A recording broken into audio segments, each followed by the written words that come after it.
Parul university के placements का कोई रिप्लेसमेंट नहीं, इसलिए टॉप कंपनीज की फर्स्ट चॉइस। आप तो समझ ही गए होंगे। Join Parul university, Vadodara, Gujarat. We are breaking down a major political legal development that's making headlines across India, the National Herald case. It's a story that involves some of the biggest names in Indian politics, Sonia Gandhi and Rahul Gandhi, and it revolves around a historic newspaper, a web of companies, and allegations involving thousands of crores.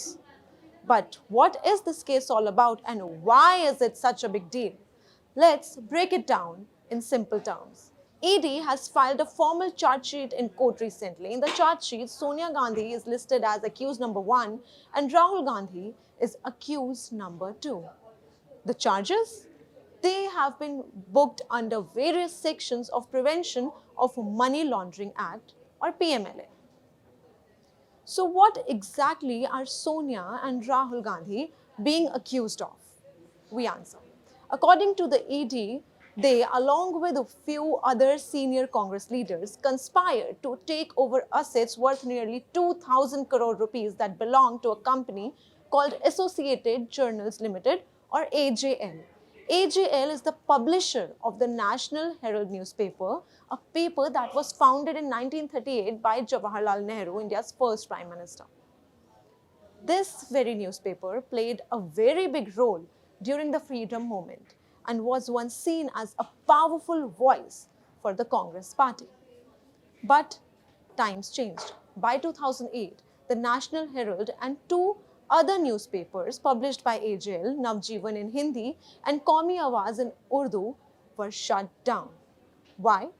The ED says it was because of financial losses, old printing technology, and lack of advertising revenue. At the time, AJL had a debt of over 90 crore rupees.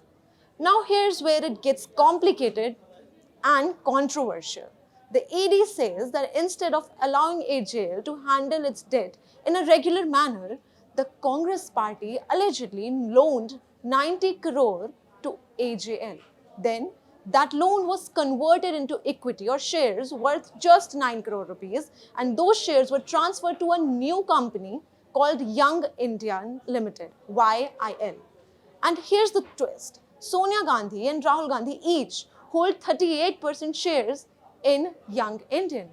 So what does all this mean?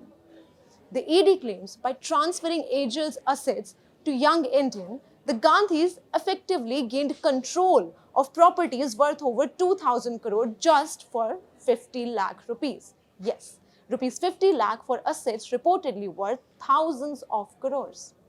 Among the properties involved are real estate holdings in Delhi, Mumbai, as well as Lucknow in Uttar Pradesh. But the story does not end here. Even though Young Indian was registered as a not-for-profit company, which means it was supposed to do charitable work, the ED says there is no record of any charitable activity by the company. Instead, the ED alleges that this entire structure was used to generate illegal income. During their investigation, they claim to have found that AJL and Young Indian were used to channel rupees 18 crore through fake donation, rupees 38 crore through advance rent, and rupees 29 crore through advertisement deals. Huge amounts. Over the past 2 years, the ED has questioned both Sonia Gandhi and Rahul Gandhi, carried out searches across multiple locations, and collected documents that they say prove the alleged conspiracy by the Gandhis. Now let's talk about who else is named in the ED's charge sheet. Sam Pitroda, President of Overseas Congress. Suman Dubey, a senior Congress leader. Sunil Bhandari, linked to a company called Dotex Merchandise. And of course, the companies themselves, Young Indian Limited and Dotex Merchandise Private Limited. The ED is trying to establish something called vicarious liability, which means they are holding the leaders responsible for the alleged wrongdoing done through their companies, not themselves. At the heart of the National Herald case is a key question. Was this a smart financial restructuring or a misuse of power to gain control of public assets for personal or political benefit? That is what the courts will now decide.